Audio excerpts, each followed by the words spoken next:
大家好，我是依然。我们的小房车有这个异响的问题，轻轻这么一动，它就会吱嘎吱嘎响。实际上我这个车是行驶了2000公里的时候就出现这个问题了，然后因为离的距离比较远嘛，一直也没有过来修。经过厂家重新的设计定制了新的这个黄板，现在经过了1个月的时间，终于是到货了。增加了这个一个垫片，每一片都增加了1片。当时我们还提供了我们车的那个重量数据，所以也是专门定制的。厂家也是很负责任，希望能够彻底解决这个问题。维修师傅给我们开进去，准备开始换了。挑了一个头倒进去，地势还是有点紧张啊。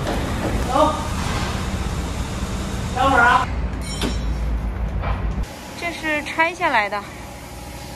差别不是很大，最主要是这边是加了一个这个类似于垫片吧，每一片黄的大小做了调整。新的是第1片更长更大一些，然后逐渐减小，最后面第5片就是更厚一些的。原来是中间，原来是这是第3片黄更长一些。就是它的那个布局哈，有一些变化。理论上应该是新的承重会更大一些吧。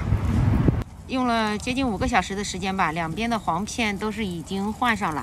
现在这样踩着这个台阶这儿，晃动的话，已经是没有响声了。后面再继续观察观察。